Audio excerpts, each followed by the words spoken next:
자, 오늘은 사랑 노래를 부릅시다 라는 제목으로 하나님의 말씀을 전합니다.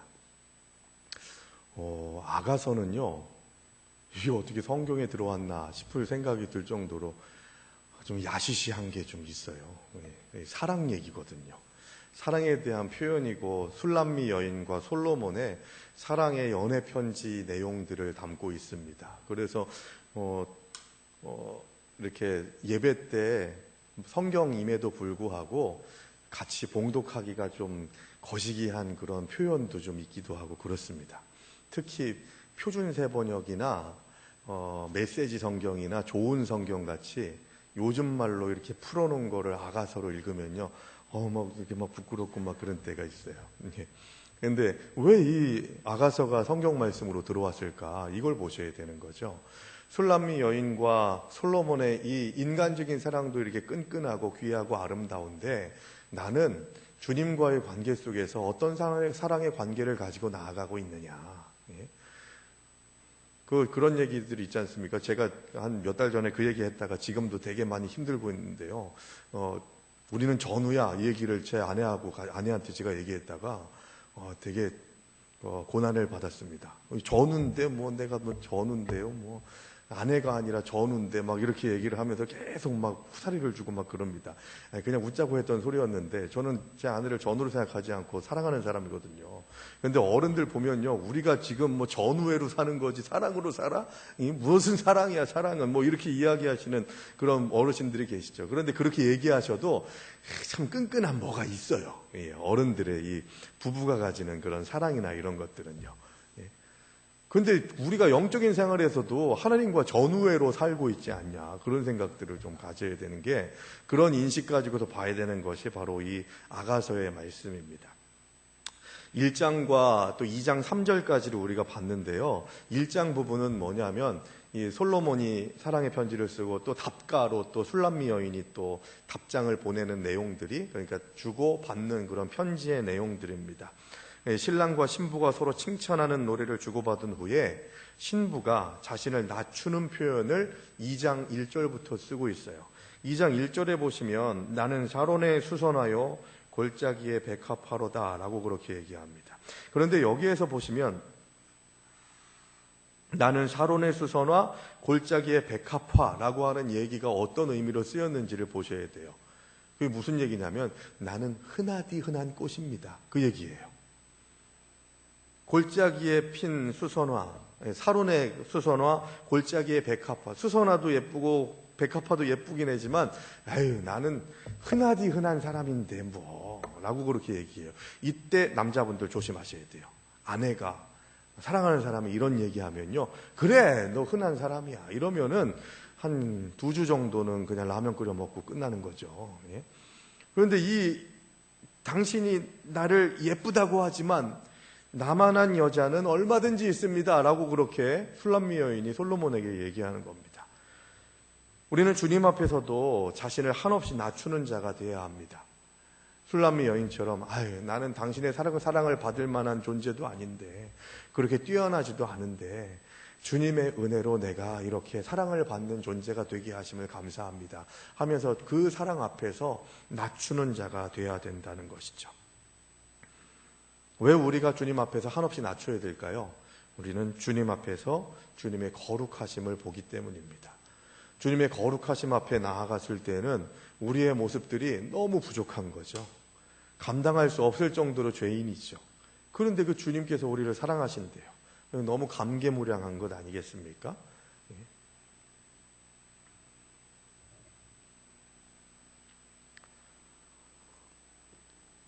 우리 9월달, 10월달, 11월달에 결혼이 많거든요. 우리 교회 안에서. 그 중에서 우리 명주영 전도사님이 10월 둘째 주에 결혼을 합니다. 그래서 지지난주에요, 결혼할 처자를 같이 만났습니다. 만나서 같이 이야기 나누고 하는데 너무 잘 만난 거 있죠. 제가 누누이 계속 강조해서 얘기를 했어요. 당신은 당신과 함께 결혼해 준다는 것만으로도 감사해라. 당신이 무슨 꽃보다 남자에 나오는 그 탤런트 같이 잘생기기를 했냐, 돈이 많냐, 내세울 게 뭐 있냐. 그러니까 동의를 하더라고요. 맞습니다, 목사님. 그러니까 받들어 섬겨라, 그렇게 이야기를 했는데, 그래서 제가 그 얘기를 신부 될 사람한테 얘기를 했어요. 그러니까 피식 웃으면서 목사님 많이 가르쳐 주세요 그러더라고요. 그 얘기는 뭘까요? 형편없이 했다는 거죠. 예. 제가 명전 사람한테 그랬어요. 당신은 너무 이렇게 높은 사람처럼 행동한다는 그런 얘기를 했어요. 그러니까 말도 별로 없잖아요. 예. 좀 무뚝뚝하지 않습니까? 근데 바위 같은 뭔가가 있어요. 예, 그런 명전사에 그런 매력이 좀 있는데, 그런데 제가 그랬습니다. 연애할 때도 당신이 그렇게 무뚝뚝하게 바위처럼 있으면 바위 보고는 여자들이 매력적으로 생각 안 한다. 그러니까 말도 많이 하고 이것저것 코치를 좀 했거든요. 근데 좀 더 배웠으면 좋겠다고 그런 얘기를 하는 거 보니까 제대로 못하는 것 같긴 한데, 하나님께서 주시는 귀한 일들 가운데에서 사랑의 관계는 대단히 의도적으로 그 사랑을 지키려고 하는 마음이 있어야 되는 거예요. 나는 요 정도니까 네가 날 사랑하려면 하고 말라면 말고, 이거는 온전한 사랑의 관계가 될 수가 없는 거죠. 사랑을 하되 미치도록 사랑해야 되는 것이 진짜 우리 사랑의 모습 아니겠습니까? 하나님과의 관계에서도 너무 미지근한 그런 모습들을 보이는 때가 참 많아요. 미치도록 사랑하려면요, 어떤 마음이 있어야 되냐? 그 사랑 앞에 갔을 때 낮춰야 돼요. 낮아져야 되는 거예요. 술람의 여인이 지금 얘기하는 나는 사론에 수선하여 골짜기에 백합하다, 흔하디 흔한 존재다라고 하는 그런 낮아짐, 물론 솔로몬을 떠보기 위한 그런 말인 것 같기도 합니다만, 우리도 하나님 앞에서 나는 이렇게 미천한 존재인데 창조주 하나님의 사랑을 이렇게 받는 것 자체가 은혜입니다. 어떻게 나한테 이런 사랑이 허락됐을까요? 라고 하는 그런 이 술람미 여인의 고백이 우리의 영적 생활에서는 우리의 고백이 돼야 되는 거죠. 주님은 자신을 낮추는 우리를 한없이 높여주십니다. 우리를 향한 사랑 때문이죠. 그래서 나는 한없이 낮아지려고 하고 낮아질 수밖에 없는데, 나를 사랑하시는 주님께서 나를 높여주세요. 할렐루야. 이게 은혜인 거죠, 이게. 예? 나는 낮아지고 나는 사랑받을 가치도 없고 존재도 아닙니다 하는데, 주님께서 그래, 너 사랑받을 존재가 아니야. 그냥 두드려 패고 그러면 그게 참 비참한 건데, 하나님께서는 우리를 아니야. 너는 내 사랑 충분히 받아야 돼. 그 사랑을 받는 모습을 보면 내가 얼마나 행복한지 모른다라고 하는 그런 사랑 고백을 해주고 계신 거예요. 아가서의 말씀을 통해서. 그러니까 미지근한 하나님과 나와의 관계를 부릴 듯하게 하는, 연애 감정을 막 부릴 듯하게 해가지고 주님 없이는 못 산다고 하는 그런 고백을 할 수 있도록 하는 그런 도전을 주는 메시지가 바로 아가서라는 것이죠. 신랑의 사랑을 시험해 보는 듯한 이 말에, 1절의 술람미 여인의 말에 신랑은 신부가 뭐라고 얘기합니까? 가시나무 가운데 백합화라고 그렇게 이야기합니다. 이 무슨 얘기냐면, 가시나무 아래에 백합화다, 가운데에 백합화다는 것은 다른 여자들은 다 가시나무고 당신만 백합입니다. 잘 놀고 앉았죠. 예? 솔로몬하고 술람미 여인이 그렇게 주고받는 거예요. 당신만이 나만의 백합화라고 그렇게 고백하죠. 그랬더니 이 신부가 또 화답합니다. 신랑이 자기에게, 신랑은, 그러니까 술람미 여인에게 솔로몬은 어떤 존재다라고 그렇게 3절에서 얘기하는데요. 숲풀 가운데 사과나무입니다 라고 그렇게 고백합니다. 이것도 마찬가지죠. 다른 모든 남자들은 숲풀일 뿐이지만 당신은 나의 오직 한 그루 사과나무입니다 라고 그렇게 사랑을 고백하는 거죠. 그래서 그의 그늘에 앉아서 그에게만 열매, 그러니까 사랑을 받겠다는 의미인 것이죠.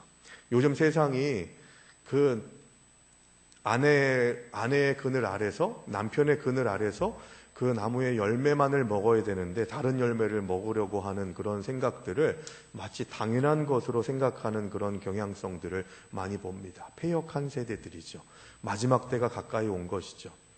그래서 가정의 틀 안에서 함께 사랑을 나누고 교제하고 또 깊은 관계를 맺어야 됨에도 불구하고 그 울타리를 벗어나는 것이 세상의 풍조고 흐름이고, 그런 거 하지 않으면은 촌스러운 사람이라고 이야기하는 이 세상 속에서 우리가 살아가고 있으니 우리는 정신 똑바로 차려야 되는 거예요. 우는 사자와 같이 삼킬 자를 찾는 사단의 세력들이 가장 잘 사용하는 것이 바로 정욕과 돈, 명예, 권력, 이런 것 아니겠습니까? 주목하셔야 돼요. 남편은 아내를 위해서 기도하셔야 되고, 아내는 남편을 위해서 기도하셔야 되고, 연로하신 우리 어르신들은 우리의 자녀들, 또 며느리, 사위, 딸, 아들들이 이 패역한 세대 가운데에서 정도를 지키려고 하는 그런 삶을 살 수 있도록 기도로 방어해 주시고 호위무사를 칠 수 있어야 되는 것이죠. 이게 중요해요, 여러분. 그러니까 지금 술람미 여인의 고백은 뭐냐? 당신만이 나의 사과나무입니다. 나는 당신의 열매만을 먹습니다. 당신의 그늘 아래서만 쉼을 얻습니다. 라는 고백입니다. 우리 믿는 자들도 예수 그리스도의 그늘 아래에만 있어야 할 줄로 믿습니다. 그 예수 그리스도의 그 나무 그늘 아래 참된 기쁨과 안식과 만족을 누릴 수 있음을 고백하시기를 바랍니다. 예수 그리스도를 섬기지만 예수 그리스도만 섬겨야지 예수 그리스도도 섬기는 것은 아무것도 아닌 거예요. 오히려 더 예수 그리스도의 사랑을 훼손시키는 겁니다. 남편이 딱 와가지고요, 갑자기 저 와가지고 여보 나는 당신도 사랑해 이러면 얼마나 기분 나쁠까요? 차라리 사랑한단 말을 하지 말지. 당신도 사랑해라는 얘기는 뭡니까? 다른 것도 사랑한다는 거 아니에요. 이 말은 진짜 해서는 안 되는 얘기 아니겠습니까? 그렇게 살아서도 안 되지만. 나는 여보 저 204호의 아저씨도 사랑하고 206호의 아저씨도 사랑하고 그리고 당신도 사랑해. 이게 환장할 노릇이죠. 그런데 우리가 신앙생활을 하는 게 이런 삶의 모습을 보일 때가 너무 많은 거죠. 주님도 사랑해요. 그건 믿음이 아니에요. 내가 내 스스로를 위로하려고 하는, 좀 비빌 언덕을 만들어 놓으려고 하는 그런 인간적인 욕심이지 신앙이 아닙니다. 우리의 신앙생활은 어떤 겁니까? 주님만 바라보는 겁니다. 주님의 사랑만을 보는 겁니다. 그 사랑이 유일하다는 것을 인정하는 것이 믿음이라는 것입니다. 주님의 품 안에서 주님의 사랑으로 인해서 이렇게 참된 평안과 만족을 누리는 복된 성도가 되는 것, 이것이 바로 아가서가 말씀하고 있는 메시지의 주된 목적이에요. 오직 한 사람만을 사랑하고 기뻐하는 것이 아름답다는 것입니다. 그리고 하나님의 창조 질서에 맞는 것임을 드러내주고 있는 것이죠. 여러분, 짝사랑은 힘들어요. 주현미 씨가 마주치는 눈빛이 난 아직 몰라. 난 정말 몰라. 모르는데 사랑하면 너무 힘들거든요. 짝사랑은 힘든 거예요. 해보셨어요, 여러분? 짝사랑 해보셨습니까? 저는 제 아내가 유일한 사랑입니다. 이렇게 해야 밥 먹고 살는. 짝사랑은 힘들어요. 한쪽만 사랑하는 거거든요. 내가 좋아하는 사람이 나에게 관심이 없다면 얼마나 안타까울까요? 사랑이 아름다우려면 서로 화답해야 합니다. 그런데 그 사랑을 먼저 드러내신 분이 주님이시거든요. 십자가에서 그 사랑을 2000년 전에 확 드러내셨거든요. 그런데 그 사랑에 우리가 화답하는 것들이 주님도 사랑합니다 라고 하는 그런 생각들을 가질 때가 얼마나 많이 있냐는 거죠. 그래서 오늘 설교의 제목이 사랑 노래를 부릅시다 라고 하는 제목인데요. 거기 하나가 더 있어야 돼요. 주님만을 위한 사랑 노래를 부르는 자들이 저와 여러분들이 되어야 할 줄로 믿습니다. 솔로몬과 술람미 여인이 서로 화답하는 사랑을 보면서 나와 예수님과의 관계에 대해서 묵상해 봐야 되는 거예요. 성경은요, 창세기부터 계시록까지 우리를 사랑하시는 예수님의 사랑에 대해서 말씀하고 있는 사랑 고백의 편지, 연애 편지입니다. 성경은 우리에 대한 예수님의 사랑으로 가득 차 있는 책이에요. 하지만 그에 비해서 우리의 사랑 고백은 너무도 부족하죠. 하나님이 짝사랑하게 만들고 있는 그런 상황들을 보게 되는 겁니다. 주제 파악도 못하고, 창조주 하나님께서 나를 사랑하신다고 했는데 죄로 인해서 죽을 수밖에 없는 내가 하나님도 사랑합니다 라고 하고 앉았으니 얼마나 하나님 입장에서는 안타깝고 속상하고 승질도 나실까요? 그래서 여러분, 우리가 기도할 때 이것저것 달라는 기도로만 우리의 입술을 채우지 말고 기도 시간에 앞부분을, 여러분 기도할 때요, 먼저 하나님의 이름을 불러야 된다고 했죠. 하나님, 기도의 대상이신 하나님을 불러야 돼요. 그래서 하나님 부르는 것으로 기도가 시작되는 거예요.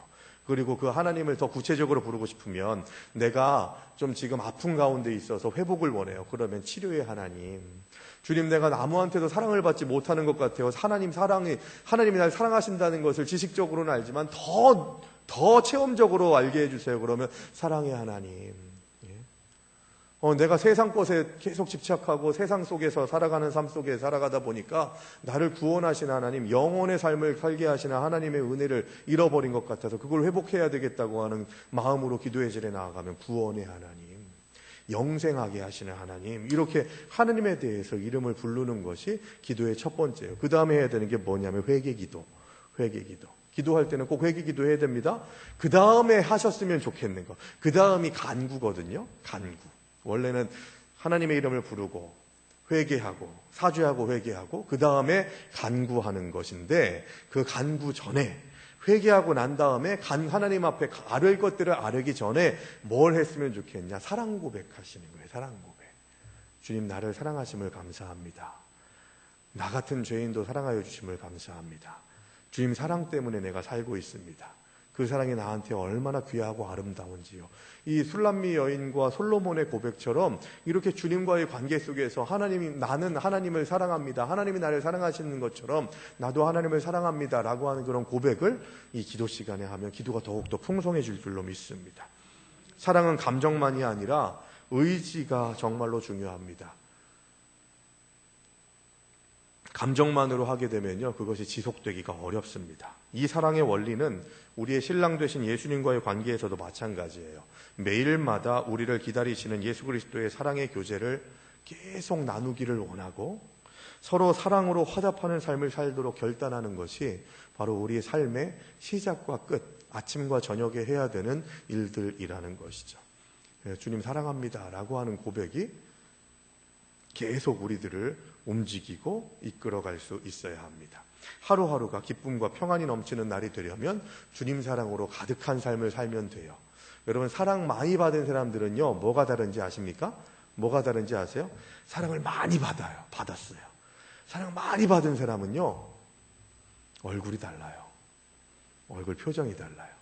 옆에 있는 성도님들 한번 보시죠. 사랑 많이 받은 표정인가 아닌가. 예. 여러분, 사랑을 많이 받으면요, 얼굴이 밝아져요. 예뻐져요. 그래서 유행가 계속해서 죄송합니다. 사랑을 하면은 예뻐져요. 이렇게 되는, 이게 진짜예요, 여러분. 사랑을 하면은 이 신경 전달 물질이 나와가지고요, 얼굴이 환해진대요. 과학적으로도 증명된 거예요. 그렇게 하나님께서 그 어떤 마늘 주사, 배곡 주사 뭐 이런 것보다 사랑을 하면 나오게 하시는 영양제, 강력한 영양제를 하나님이 우리 몸에 주셨다는 거죠. 그걸 계속 받아 누리는 자들은 얼굴이 뭐 성형학적으로 예쁘고 안 예쁘고의 문제가 아니라 그냥 못생겼는데도 보기 예쁘다니까요. 저는 얼굴이 검은데도 어릴 때부터 사랑을 많이 받아가지고, 그래서 당신 얼굴에 좀 수심구름이 가득하다라고 하는 이야기를 많이 듣진 않았어요. 그 이유가 뭘까요? 사랑을 받기 때문에 그런 거예요. 여러분, 사랑을 받지 못하고 사랑을 누리지 못하는 사람들은요, 점점 더 얼굴 표정이 어두워집니다. 그리고 이마에 이런 게 좀 생겨요. 그래서 저도 이렇게 좀 몇 개가 생겼어요. 여기 하나 하고 여기 하나 이렇게 깊이 패인 뭐가 생겼는데, 어르신들 죄송합니다. 예. 근데 계속해서 제가 좀 깊어지면 제 아내가 갑자기 이렇게 와가지고 펴줘요. 이게 이런다고 펴지겠어요, 이게? 예? 이게 뭐 펴지겠습니까? 그래서 펴지면은 주름살 있는 사람이 누가 있겠어요? 근데 이 얘기는 뭐냐? 행복하게 사세요. 예? 나는 당신을 사랑합니다라고 하는 표현 아니겠습니까? 그래서 얼굴이 수심구름 가득한 사람 되지 않고, 난 당신을 사랑하는데 당신이 왜 그렇게 얼굴에 이렇게 깊이 패이는 골이 생기고 하냐라고 하는 것으로 이렇게 이쪽으로 이제 펴주는 거죠. 여러분, 계속 펴줘야 돼요. 말로 펴주고, 마음으로 펴주고, 행동으로 펴주고. 그래서 이렇게 주름 잡힌 것들을 잘 펼 수 있는 것은 사랑밖에는 없습니다. 그 사랑으로 하나님께서 주시는 그 은혜를 경험하면서, 그냥 사랑은요, 숨겨가지고 뭘 그걸 말로 해? 라고 그렇게 생각하실지 모르겠지만, 오늘 설교의 제목처럼 사랑 노래를 불러야 돼요. 불러야 되는 거예요. 표현해야 된다는 거죠. 표현할 때 사랑이 완성되고 표현할 때 사랑이 더 커집니다. 그 은혜가 우리 화평가족들에게 있어야 되는데, 이것이 술람미 여인과 솔로몬의 사랑에 대한 것을 얘기하는 게 주된 것이 아니고 하나님과 우리와의 관계에서의 사랑을 얘기하는 것이라고 아가서를 말씀드렸기 때문에 우리의 삶도 하나님과의 관계가 이렇게 뜨겁고 보고 있어도 보고 싶고 그냥 그 사랑에 어쩔 줄 몰라서 나는 당신은 나의 이 가시덤불 가운데에서 백합합니다. 그냥 잡초들 가운데에서 사과나무는 당신 하나입니다. 라고 하는 이 술람미 여인과 솔로몬의 고백처럼 주님밖에 없습니다. 라고 하는 고백으로 하나님의 사명을 감당하시게 되다 보면 하나님의 사랑으로 우리의 모난 것들이 끊어지게 되고 우리의 접혔던, 구겨졌던 그런 주름들이 신앙적인 주름들, 삶의 주름들이 잘 펴져서 하나님께서도 기뻐하시고 사람들이 보기에도 도전이 되는 그런 사랑을 충만히 받은 믿음의 사람들이 될 줄로 믿습니다. 그런 믿음으로 승리하시는 저 여러분들 되시기를 주의 이름으로 축원합니다.